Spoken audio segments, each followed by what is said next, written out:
Desde nuestros estudios en Washington, D.C., Batalla Política. Bienvenidos a Batalla Política, feliz fin de semana. Aquí estamos con Joanna Kelly, que está un poquito enfermita hoy, Joa. Un poquito, aquí haciendo un esfuerzo para estar con nuestra audiencia que nos sigue todos los domingos. Y yo acá poniendo una pared imaginaria para los gérmenes, pero bueno. No es amor de verdad, yo le digo. Vamos directo con lo que sí parece una enfermedad. Las obsesiones de los demócratas, así es como deberíamos llamarle a este ciclo electoral. Dame un descanso hoy, mira, ten piedad de mí, los republicanos no tienen piedad. ¿Qué te pareció a ti este debate demócrata? Estuvo, sí puedo decir esto, mucho más incendiario, mucho más candente que los debates anteriores. Pero yo creo que los demócratas comenzaron a darse cuenta que tienen que separarse. En el programa anterior hablábamos de que la mayoría, o sea, que se percibía que la mayoría de los demócratas estaban a la izquierda, muy socialistas, pero en la realidad la mayoría es más de centro, más moderado. Entonces lo que vimos en este debate es esa separación entre los candidatos que quieren mostrar que son de centro, que son conciliadores y alejarse un poco del lenguaje y de la campaña ideológica de Sanders. Bueno, vimos la participación obviamente de Michael Bloomberg, que califica para este nuevo debate después de que el DNC comienza a hacer modificaciones sobre lo que son sus reglas en cuanto a las calificaciones, y perdona la redundancia, de las personas que pueden estar sobre el escenario para un debate demócrata, ignorando que hay otros candidatos minoritarios dentro de lo que es esta contienda, que también merecerían esa oportunidad, pero sin embargo no tienen la cantidad de millones que tiene Michael Bloomberg en el banco, y creo que eso le molestó a todos los que estaban sobre el escenario, que, vamos, han pasado las duras para llegar hasta donde están, y llega ahora Michael Bloomberg con nuevas modificaciones. Aquí estoy, soy el del dinero y soy el que mando. Yo creo que es un poquito contradictorio con lo que ha venido diciendo el Partido Demócrata, criticando a Donald Trump y su posición en tema de negocios, de dinero, y ahora tenemos este nuevo fenómeno en el Partido Demócrata haciendo prácticamente lo mismo. Entonces es el Donald Trump de los demócratas, dicen mucho. Yo creo que no es válido, no estuve muy de acuerdo, a pesar de que mi tendencia es demócrata, no estoy de acuerdo con varios candidatos y sus maneras de hacer política o de presentar las propuestas para esta presidencia. Yo creo que si sacamos a Bloomberg, Pete Buttigieg tendría mejor oportunidad para ganarle a Sanders, pero vamos a ver qué va a pasar con esto. Bueno, definitivamente lo curioso durante el debate fue, y uno de los momentos de la noche fue el enfrentamiento que hubo entre Elizabeth Warren y Michael Bloomberg, donde explotó Elizabeth Warren diciendo que había lo que le dicen non-disclosures, que son contratos confidenciales que hacen entre dos partes para guardar cierto tipo de información, y que él tenía varios non-disclosures con muchas mujeres que habían trabajado dentro de sus compañías, que básicamente quería que él revelara y que liberara a estas mujeres de esos non-disclosures para que esas mujeres pudieran hablar libremente sobre el carácter de Michael Bloomberg. Él se defiende diciendo que más allá de cualquier cosa puede haber sido un chiste mal dicho en el momento. Entonces hace al votante cuestionarse sobre su carácter, sobre cuán decente pueda ser dentro de un centro de trabajo o un ambiente de trabajo. Y esto lo puso en el centro de la controversia ayer, más allá también de que él estuvo muy a la defensiva, y lo vimos con Bernie Sanders.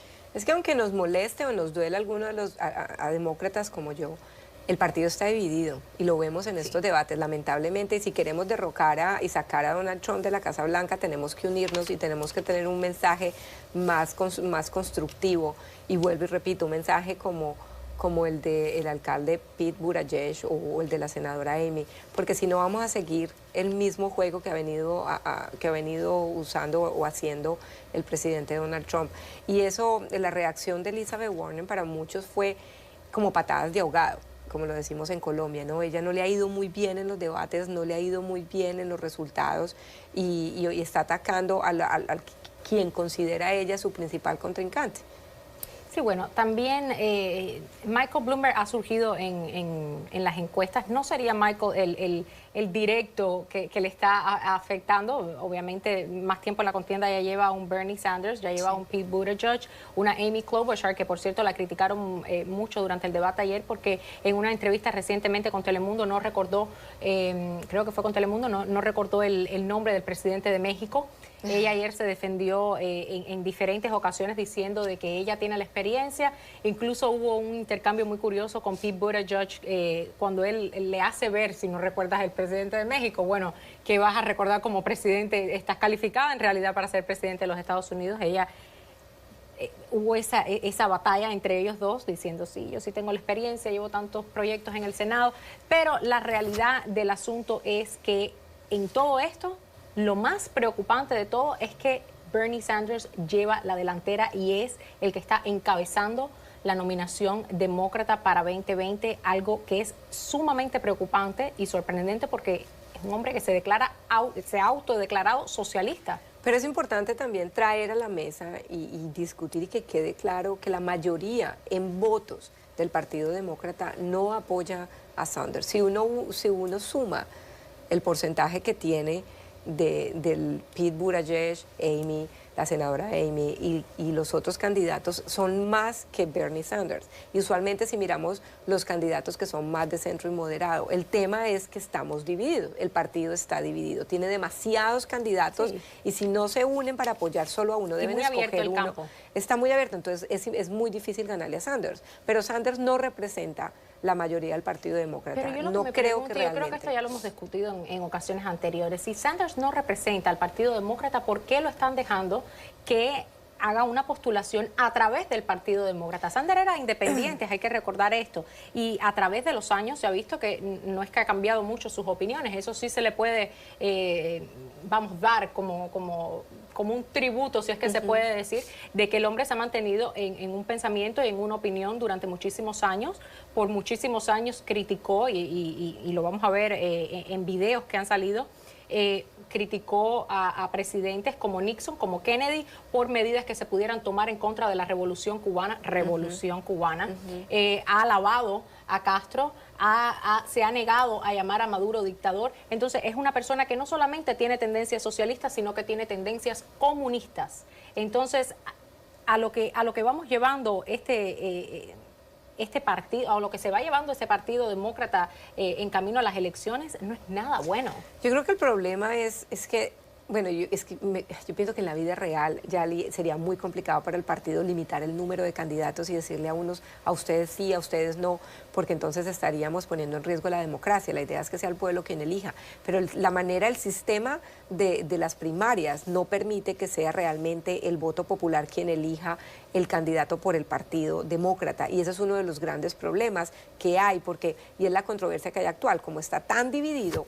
Y digamos, el centro en este momento está representado, se puede decir, como por 4 candidatos, mientras que la extrema izquierda está representada solo por uno. Uno puede decir también Elizabeth Warren, pero en este momento ella no es como un problema muy grande de que vaya a ser elegida como la candidata de los demócratas. Para mí, más que el Partido Demócrata haber permitido o haber apoyado a Sanders en estas elecciones, yo pienso que lo que ha sido más peligroso es que no haya podido unir a ese centro para que trabajaran juntos y tuvieran al menos 1 o 2 candidatos y no tantos candidatos afuera peleando por el apoyo. ¿Cómo te pareció el performance o el desenvolvimiento de Joe Biden? Alguien que está totalmente rezagado ya en lo que es esta postulación, es como que se lo ha tragado un poco el proceso, no brilla, trató de atacar a Michael Bloomberg, se veía, tartamudeaba constantemente, no se ve un Joe Biden fuerte para un 2020 y definitivamente a muchos les ha sorprendido que Sanders lo ha dejado completamente a la deriva y atrás. Sería muy interesante y a beneficio del partido que candidatos como Biden simplemente dejaran la competencia y apoyaran a candidatos fuertes como Pete Buttigieg. Yo creo que si hacemos eso, el partido tendría una muy buena posibilidad de ganar las presidenciales. También Buttigieg, un contendiente o un competidor fuerte, si en realidad no tiene la experiencia que tiene un Joe Biden. Entiendo que le ha ido mejor en las encuestas, pero ni remotamente Pete Buttigieg tiene la experiencia para un cargo de la presidencia de este país. Es un alcalde, Pero eso no importa, tiene las capacidades, tiene la habilidad, tiene el conocimiento y sobre todo pienso que la calma y la mesura para tener un buen equipo que lo acompañe durante la presidencia. Sí, hay muchas personas que tienen calma y mesura, no significa que están calificadas para ser presidente del no, país pero más poderoso del mundo. Es una persona muy inteligente que tiene la capacidad. Yo creo que sí la tiene y no podemos subestimar. Y si la gente está pidiendo que no queremos más los políticos viejos, que no queremos más personas como Joe Biden, que no queremos más extremos como Sanders o como Donald Trump, esta es una oportunidad de traer a alguien nuevo, fresco, con ideas que puedan traer a los dos partidos a la mesa a trabajar por el bien de los Estados Unidos. A mí el tema de la edad realmente no me preocupa para nada porque es un trabajo en equipo, Yali. No es solo, sí, hay que tener la capacidad de ser un buen líder, pero también tener la capacidad de poder traer a la gente. Y tiene que inspirar respeto, tiene que inspirar respeto a nuestras filas, a nuestro ejército. Son muchos cargos en uno. Claro, entonces hay muchas cosas por la edad. Hay muchas cosas que no combinan para Pete Buttigieg, y es la opinión también dentro del mismo Partido Demócrata. Estuvo recientemente Alejandro Ocasio-Cortez en el programa The View discutiendo todo lo que es la candidatura de Bernie Sanders. Sabemos que ella lo endorsó. Le preguntaron sobre los Bernie Bros. Es este grupo de hombres que apoya a Bernie Sanders, pero en muchas ocasiones ofenden, amenazan y caen y rayan en lo que es la violencia. Le hicieron la pregunta sobre su opinión al respecto. No creo que dio una opinión realmente que pudiera justificar, y al final tuvo que aceptar que Bernie tiene que hacer más para parar esa violencia, la cual él dice que él no está asociado a ellos, pero no ha hecho lo suficiente para parar. Es la misma defensa que tiene Donald Trump, cuando dice que la supremacía blanca no está asociada a él, pero aún así, indirectamente y muchas veces directamente en su discurso la ha apoyado y no la ha contradecido. Entonces yo creo que es el mismo discurso que tiene Donald Trump, es simplemente cambia de ideología. Donald Trump es de extrema derecha, tenemos a un Bernie Sanders haciendo lo mismo en la extrema izquierda, y congresistas como Ocasio, que es la juventud, los milenios, las nuevas generaciones tratando de mover y de motivar el voto de los jóvenes que ha estado tan quieto o que ha estado tan ausente en las últimas elecciones, con estos temas controversiales y atacando la violencia con más, no digamos violencia, pero sí con más posiciones extremas. Pero al comienzo del año hablábamos y hablaba yo y traía el tema... No entendí mucho esa parte. Pero, no quieres entender. No entendí mucho. Ya te lo vuelvo a explicar, pero retomando con el tema de los jóvenes, es lo que representa Ocasio. Ocasio quiere ser una representación de los rebeldes, de la nueva juventud, de los nuevos, de los que quieren votar, de los que quieren decir no a la política obsoleta, estilo Joe Biden, por ejemplo, a la corrupción, estilo Donald Trump. Estamos de acuerdo que Joe Biden es una persona obsoleta para la presidencia de los Estados Unidos. Sí, es obsoleta, no hay duda. Y los jóvenes queremos...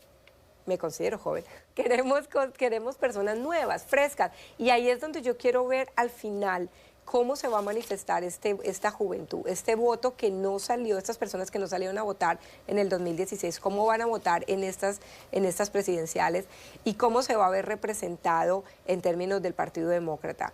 Y ahí es donde yo confío que si Pete Buttigieg es el candidato del Partido Demócrata, va a tener muchísimas oportunidades para ganar y va a ser un buen contrincante para Donald Trump. Porque van a ser las dos personas que nadie creía o creen que pueden ganar. Nadie creía que Donald Trump pudiera ganar. La gente lo subestimó muchísimo.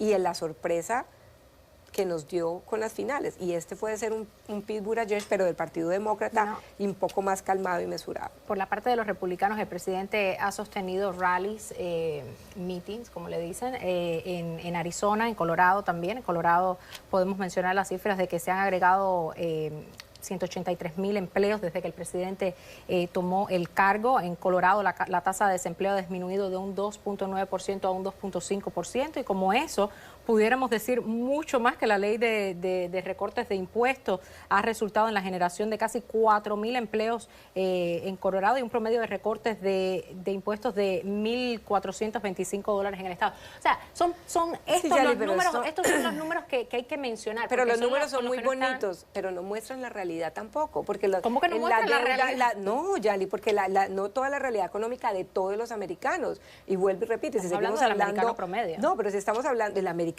promedio, ahorita está endeudado en trillones de dólares con el tema de los préstamos estudiantiles, que no baja, el número no baja. El número de deudas no baja, el número de estudiantes no baja. Quisiéramos que habláramos un Tenemos que hablar de eso en uno de los programas, porque los números son aterradores. Creo que es un tema interesante y que hay que abordarlo, porque tampoco las promesas de que todo va a ser free, como dice Bernie Sanders, no, pero no se trata, es que con que le bajen unos cuantos puntos de interés, de la tasa de interés, nos harían, y digo nos harían, porque en mi caso especial, te cuento, pagué más de $50,000, he pagado solo en intereses en los últimos 7 años pagando mis deudas de crédito estudiantil. Y no todo el mundo tiene la ventaja. Es como todas las situación dura. Es como todas las situaciones. Te puedo decir que yo trabajé full time y estudié full time y no debía un peso cuando salí de la universidad. Pero no todo el mundo tiene esa posibilidad, son casos, esa bendición. Hay que balancear. Pero ¿por qué no nos vamos a una pausa comercial? Claro que sí. Y regresamos con mucho más de Batalla Política? No se vayan, que se sigue poniendo buena la cosa.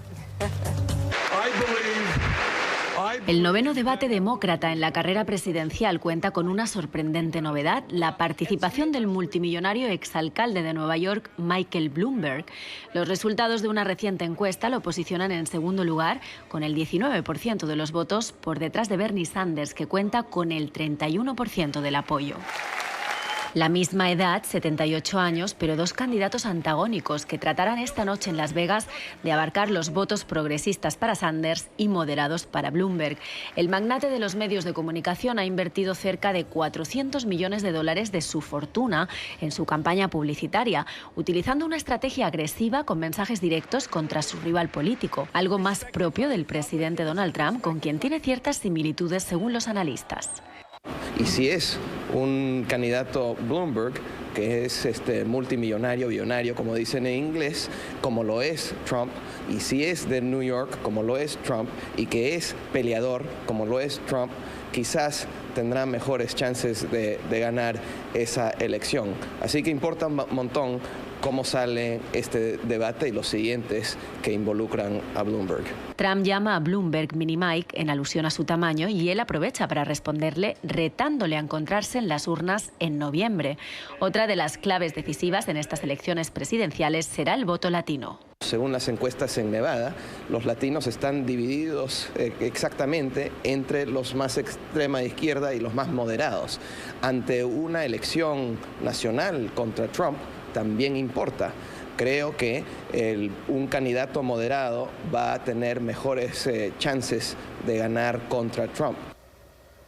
Y volvemos con más de Batalla Política con nuestra invitada del día de hoy, Leonor Clavijo, de origen colombiano, con más de 5 años de experiencia dirigiendo la Cámara de Comercio Hispana en Carolina del Norte, empresaria.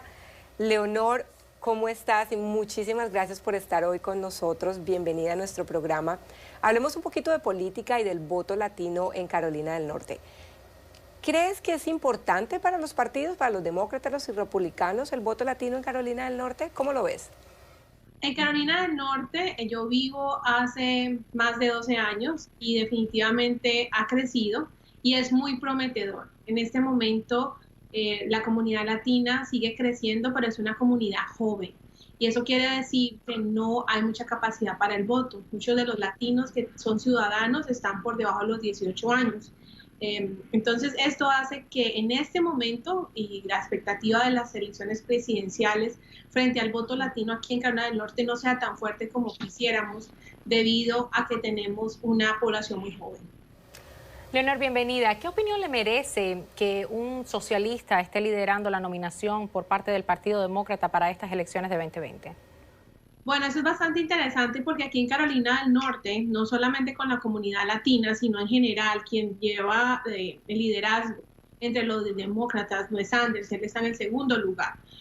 Según las últimas encuestas, quien está en el primer lugar entre los electores es Biden, y la razón es porque en las últimas elecciones, las elecciones antes de la elección del presidente Trump, cuando se eligió a Barack Obama, el voto afroamericano fue muy importante. Este es un estado con una gran población de afroamericanos y por ello sigue como esa tendencia, un interés por seguir el legado de alguna manera que dejó el presidente Obama. Entonces, en este momento, la contienda demócrata en Carolina del Norte está muy cercana, teniendo como líder a Biden. Eso es lo que está pasando en este estado.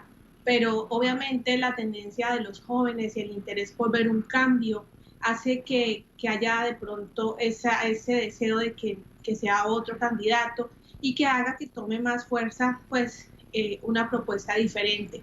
Pero como lo decía anteriormente, en nuestro estado, en Carolina del Norte, la población que elige los votantes latinos aún es muy poca comparada con el resto de los votantes.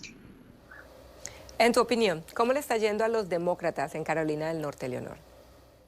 Sí, digamos en este momento como el que lleva el liderazgo entre sobre todo en las encuestas, está liderando John Biden con un 25% y está en segundo lugar Sanders. Como lo mencionabas anteriormente, ese interés de la gente joven por una alternativa diferente hace que en este momento las últimas encuestas lo muestran con el 14% del interés de los votantes y seguido, no está mucho la diferencia, solamente como en un 2%, en un 12% está Michael Bloomberg, que es una alternativa y es un candidato que ha tomado mucha fuerza y eso lo vemos en los medios de comunicaciones locales aquí en Carolina del Norte, porque indiscutiblemente su capacidad económica ha permitido que esté haciendo algo histórico con las campañas de medios, toda la inversión que debido a ser una persona con dinero, pues tiene los recursos suficientes. Entonces ha sido un bombardeo de comerciales, de redes sociales, que hace que su nombre haya cogido más fuerza.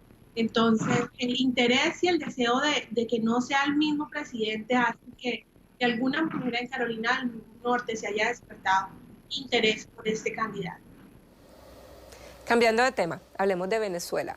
¿Crees que las sanciones en contra del régimen de Maduro, las sanciones económicas que le está haciendo el gobierno americano, son suficientes para debilitar este régimen? ¿O qué más podemos hacer? ¿Qué más puede hacer Estados Unidos y la comunidad internacional? Bueno, ninguna sanción de un país hacia otro va a ser suficiente para que un gobierno cambie, ¿no? Pero sí tienen un gran impacto definitivamente. Estas sanciones, sobre todo económicas, en este caso tan particular, donde se limita el acceso a dólares, al dinero que necesitan para poder seguir creciendo y para tener una economía estable, pues definitivamente sí tiene unas consecuencias.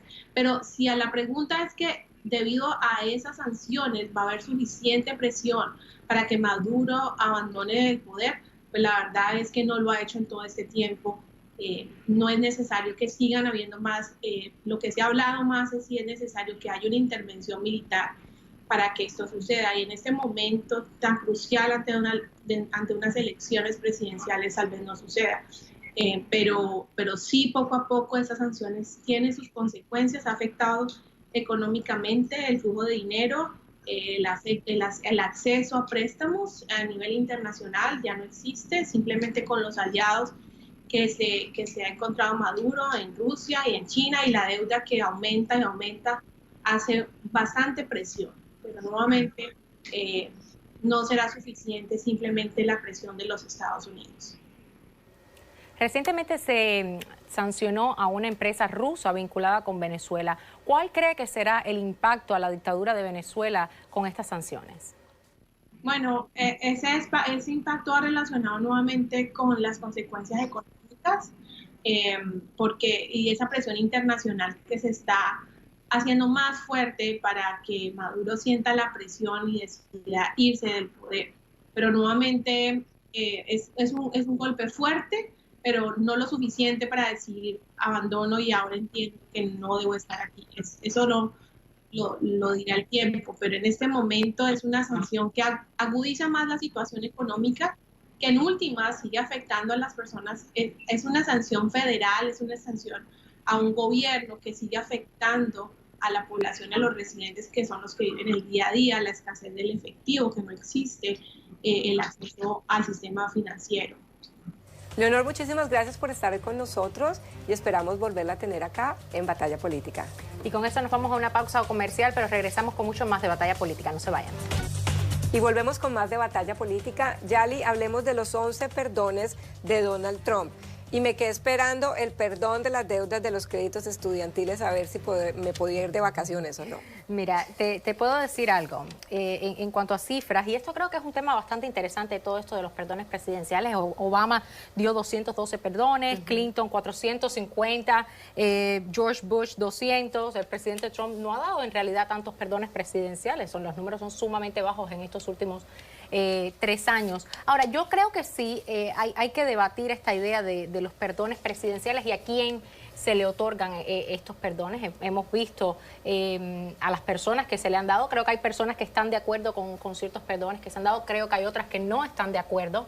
Te puedo decir que creo que hay que buscar un lugar en donde se pueda cambiar el estándar de cuántos perdones se otorgan y en qué áreas se otorgan, porque para eso tenemos la reforma del sistema criminal que se ha hecho, que creo que fue un magnífico acto que hizo el presidente Trump con toda esta reforma criminal. Está dando una segunda oportunidad a muchas personas en el sistema criminal que cometieron quizás delitos menores, pero se han beneficiado de esta reforma.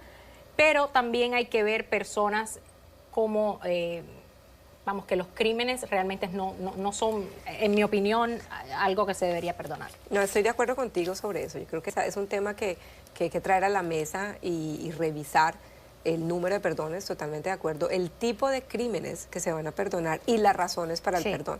Ahora, la controversia que ha generado Donald Trump con sus 11 perdones no creo que es tanto por el número de perdones, sino a quién perdonó. Perdonó a multibillonarios, millonarios del sector financiero, personas que habían sido culpables de fraude de impuestos, de mentirle al Congreso, obstrucción de justicia, fraude del sistema financiero, corrupción, extorsión, etcétera.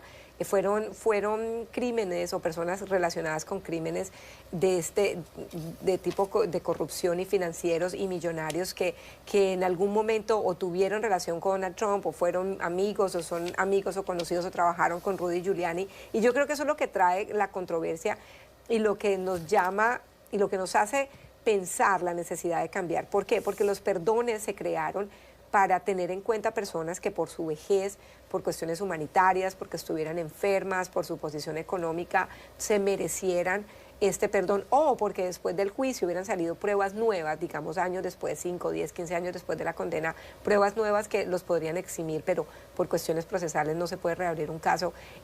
Esa supuestamente es la razón de ser.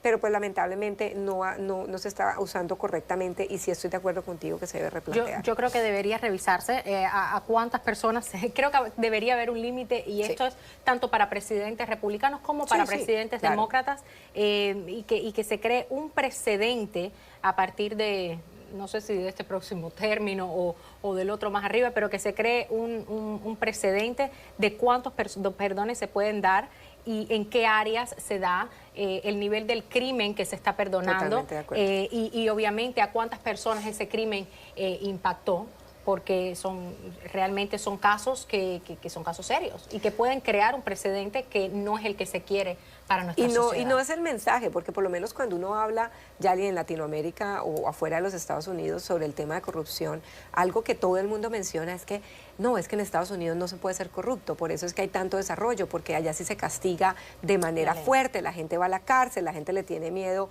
al sistema carcelario americano. Pero si empezamos a perdonar a este tipo de personajes que han cometido fraude de impuestos y por millones de dólares, entonces se genera una duda y yo creo que no es el mensaje correcto para el sistema legal. Creo también que hay que, porque veo mucho en los medios de comunicación, en las conversaciones que tiene uno con los allegados acá en Washington, que todo el mundo está el día entero en la política, creo que también hay que tratar las cosas con justicia. Vimos el presidente que mandó un tweet hablando sobre James Comey, sobre Andrew McCabe, casos que realmente no sientan un buen precedente para la justicia de este país cuando se maneja información confidencial, cuando se expone esta información confidencial, como mismo lo dijo Comey, que había cometido un error, y se ve, por ejemplo, con el caso de Roger Stone, la sentencia fue como de 3 años y medio, se había recomendado originalmente una sentencia de 9 años,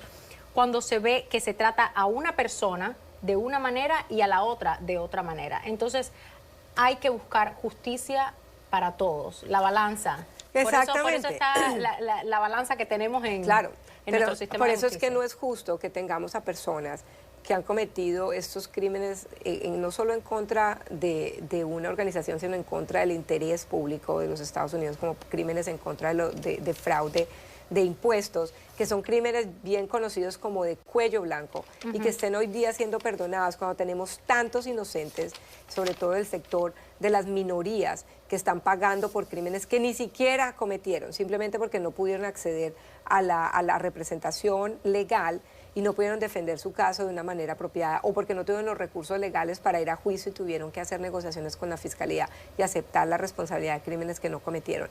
Y yo pienso que es para ese tipo de situaciones que deberíamos utilizar los perdones para llegar y darle justicia a aquellos que no pudieron tenerla usando el sistema normal. Esta semana ha estado lleno de juicios, uno atrás del otro, uno atrás del otro. Sé que no lo tenemos en nuestra pauta, pero ¿has estado al pendiente del juicio de Weinstein, de Harvey Weinstein? No. No has estado al pendiente. Bueno, acusaciones también muy serias, y es algo que han estado mucho en las noticias últimamente, algo que fue lo que lideró a todo este movimiento del Me Too. Sé que a muchísimas mujeres les interesa, movimiento que obviamente siempre debemos manejar con orgullo, porque ¿Es siempre... el de Hollywood? ¿Alguien, sí, un productor sí, de Hollywood? El productor de Hollywood, sí sé de quién me estás hablando. Y vamos, creo que hay que manejarlo hasta cierto punto. Todo el movimiento de Me Too creo que es positivo, pero que también hay que manejarlo con cuidado, porque puede, hasta cierto punto es bueno, pero abusar de esto también tampoco es bueno. Pero sí creo que va a recibir lo que se merece, no solo aquí en los Estados Unidos, sino en los otros países donde se le está acusando. Bueno, también. hay muchas personas que todavía... A ese no creo que le vayan a dar ningún tipo de perdón. Ojalá que no, porque el movimiento Me Too es muy importante para las mujeres. Yo creo que las mujeres necesitamos que nos unamos entre nosotras y salir a pelear por este tipo de violaciones, porque es muy triste y pasa en todos lados, y pasa en la escuela. Pero el problema que hay con el Me Too es que mucha gente dice, ahora es too much, es demasiado, ahora ya todas las mujeres que hablen con un hombre, ya los hombres están en riesgo de ser acusados de abuso sexual. Pero a eso es a lo que me refiero. Tampoco podemos estigmatizar hasta cierto punto, porque esto viene de una cultura machista de tantos años que generó este movimiento Me Too, donde nadie nos escuchaba, donde nadie nos ponía atención y nos daba la voz que merecíamos. Y entonces las víctimas de crímenes sexuales, y entre esas me incluyo yo, nunca tuvimos voz por mucho tiempo. Entonces estos movimientos como el Me Too debemos tomarlos con cautela y siempre darle el beneficio de la duda y el beneficio de la credibilidad a las mujeres que están tomando el liderazgo de hablar, y obviamente con el respeto al debido proceso que los hombres o quien sea el acusado también se merece, pero nunca desprestigiando movimientos como el Me Too. No, y yo sé que supuesto. no lo haces tú, pero hay mucha gente que sí lo hace. Yo tengo gran respeto, creo que tengo, estoy más que segura, tengo gran respeto por todo lo que es el movimiento de Me Too y por la voz que no es que necesitaban. Nosotros siempre hemos tenido esa voz, es levantarla cuando ha sido falta levantar, que la levantemos. La realidad de todo esto es que va a recibir Harvey Weinstein lo que se merece. Ojalá. En todo este proceso. Creo que el movimiento es importante, creo que no debemos abusar de esa voz que tenemos en nuestra sociedad, creo que tenemos que siempre llevarla con respeto, para que sea legítima. Y exactamente, y como te digo, no abusar de esto porque realmente ha sido un beneficio para las próximas generaciones que vienen, pero con cuidado, Pero tenemos que hablar, tenemos que dar la cara, tenemos que denunciar, tenemos que decir quién nos está abusando, aunque sea alguien de la familia o el jefe o alguien de trabajo, siempre hay que hablar.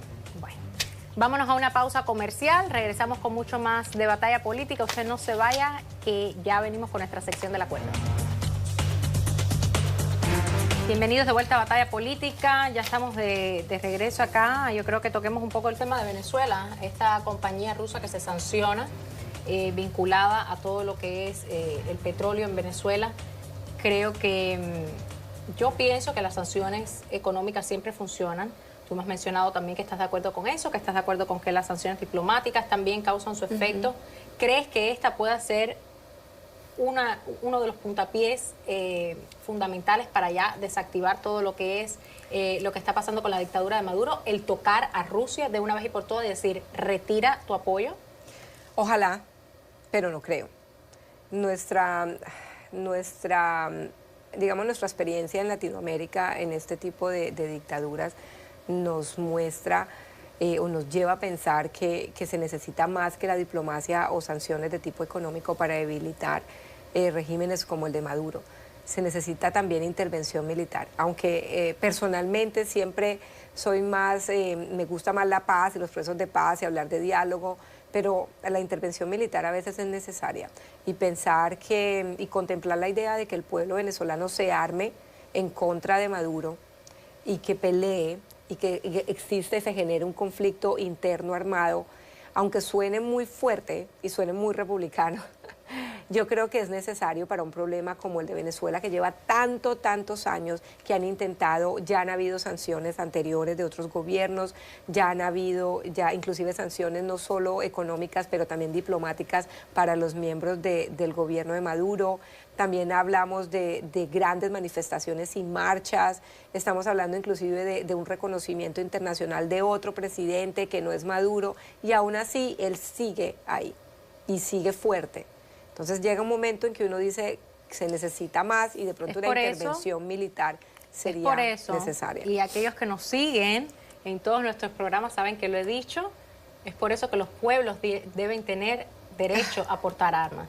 Es por eso que es importante que los pueblos puedan defenderse, para que puedan manejar sus conflictos internos sin la necesidad de una intervención militar de pueblos o de países extranjeros. Ahora, lo que sucede con Venezuela... Estoy de acuerdo con eso, pero tampoco significa que no se crea la necesidad o que no exista la necesidad de regular ese uso, esa posesión, esa compra de armas. El tema de Estados Unidos con la segunda enmienda, Yali, es diferente a lo que pueda pasar en Venezuela y por qué el pueblo venezolano no se arma en contra de Maduro. No es porque no tengan acceso a las armas, ellos tienen acceso a las armas están ahí, ya sea en el mercado negro o simplemente en la calle. No es por falta de acceso ni por falta, creo yo, de recursos, sino también por falta hasta cierto punto de motivación, de organización, temor. Obviamente nadie quiere ir a la guerra, nadie quiere morir, nadie quiere dar su propia vida por la liberación de un país, y es totalmente entendible. Muchas personas... Muchas sí, pero no es el común denominador.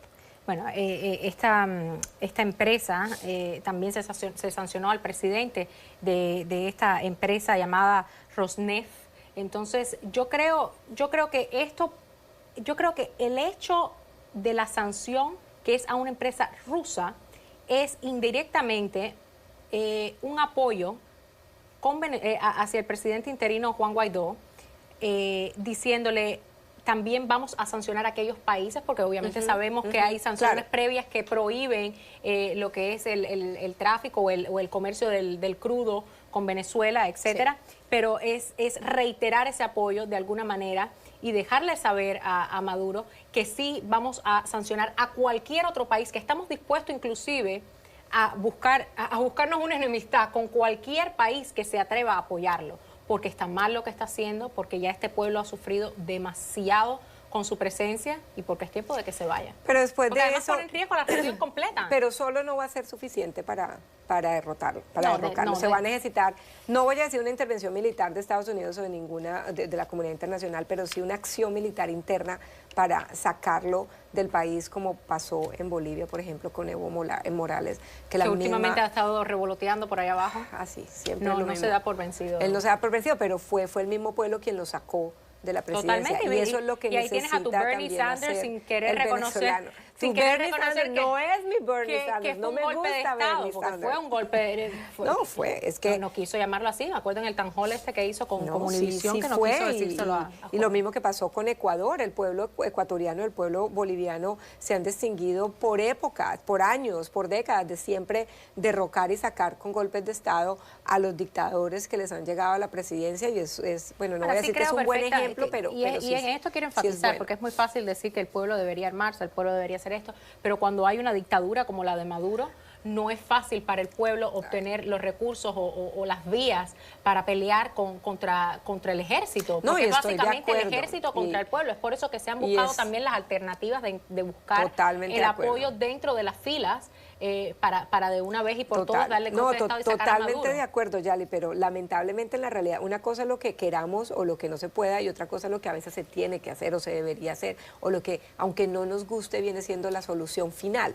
Obviamente, ¿quién quiere derramar sangre? Son nuestros hermanos de Venezuela venezolanos. Debería hacer lo que hicieron en Bolivia, que el ejército le dijo a Evo Morales, ¿sabes qué? Es tiempo de que, pero el problema es de que tomes consejo y te vayas. Pero el problema es que el ejército boliviano no estaba tan comprado como está el venezolano. Ellos tienen, el problema que hay en Venezuela, que es un poco diferente al boliviano, es que Venezuela también es uno de los grandes productores de drogas, de coca y de marihuana, y hace negocios con grupos narcoterroristas y con las guerrillas de Colombia, por ejemplo, en tema de narcotráfico. Y el narcotráfico es uno de los negocios más rentables que hay en el mercado, con el tema de la compra y venta de armas. Entonces, mientras ellos también estén alimentándose a través del narcotráfico, es muy duro. Ellos no solo dependen del petróleo, también está el tema del narcotráfico. Entonces, todo lo que es como los generales y los líderes, yo creo que es por eso que los Estados Unidos también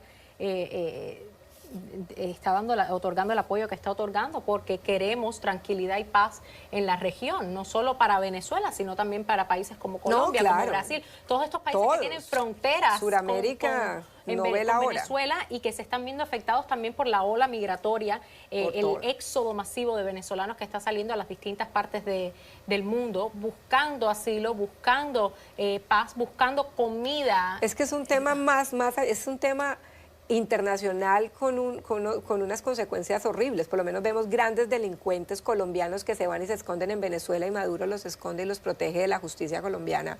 Es un tema a nivel internacional, de seguridad nacional, de economía, de migración. Es muy triste lo que está pasando en Venezuela y vamos a ver qué va a pasar. Empujando por este tema. Pero bueno, si queremos cerrar la parte del acuerdo, podemos hablar un poco. ¿En qué estaríamos de acuerdo hoy, Joana? Cuéntame. En que el debate de los demócratas fue un desastre total. Bueno, Michael Bloomberg, te voy a aprender mi enfermedad. Mira, Michael Bloomberg, hablando en serio, Michael Bloomberg dijo: el gran ganador de la noche fue Donald Trump, porque estamos a punto de nominar a alguien en este partido que no va a poder ganarle al presidente Trump. Yo creo que algo también para acordar. ¿Fue Donald Trump el gran ganador del debate demócrata? ¿Estamos de acuerdo? No, divide y vencerás. Esa es una estrategia divide y vencerás. Lamentablemente, el Partido Demócrata está muy dividido. En eso sí te doy la razón. Está muy dividido. Yo creo que en eso podemos estar de acuerdo. Y si no se organiza como debe organizarse, no vamos a tener muchas posibilidades contra Donald Trump. Pero todavía falta mucha tela por cortar. Sí. Y yo creo que en gran parte todo lo que ha sido la división de este Partido Demócrata se debe a que no tienen candidatos con peso, no tienen candidatos con propuestas que apelen a lo que necesita el pueblo estadounidense, no están conectando, son pocos los que conectan. Bernie sí, te acepto que conecta, porque con la mayoría de las personas que conecta son jóvenes, jóvenes que realmente están de cierta manera ignorantes a las consecuencias de lo que son las políticas socialistas, porque muchos no las han vivido, muchos son nacidos acá, hijos, segunda generación de familias inmigrantes, y no tienen conocimiento pleno de lo que es cuando Bernie dice educación gratis para todos, salud gratis para todos, todo va a ser gratis, todo va a ser bello, todo tenemos que tener millones en este país. Que por cierto, muy interesante lo que le dijo Michael Bloomberg, el socialista más grande de este país es un multimillonario con 3 casas. Pues mira, es exactamente el mismo fenómeno de Donald Trump. Donald Trump saca sus votos y su base por ignorancia, por miedo. Es exactamente la misma estrategia política. Él va a sus meetings, a sus reuniones, y lo único que hace es expandir y envenenar a la audiencia, hablar de temas súper dolorosos, hablando de la manera en que califica a los inmigrantes, a las minorías, la manera en que se burla. Es exactamente, como tú dices, ¿crees que Sanders está usando la ignorancia, o yo no voy a decir la ignorancia de los jóvenes, pero la falta de conocimiento de la historia? Lo mismo hace Donald Trump. De esa misma manera consigue votos. Se alimenta del miedo y la ignorancia de su base, que porque no saben más, no conocen más de lo que conocen, creen y ven todavía a que las minorías somos un riesgo, que los inmigrantes les vamos a quitar el trabajo, que los inmigrantes somos violadores, los vamos a matar. Son las mismas estrategias, acudir a la ignorancia de sus votantes para ganar más prestigio y más votos en las urnas. Bueno, muy triste. Yo creo que en lo que sí podemos estar de acuerdo, yo creo que ya es que el Partido Demócrata está dividido y que si no se unen y no buscan un punto neutro y un candidato que valga la pena de aquí a noviembre 2020, tenemos 4 años más. Vamos a ver qué con pasa. el presidente Donald J. Vamos a ver qué pasa. Todavía no se ha dicho la última palabra.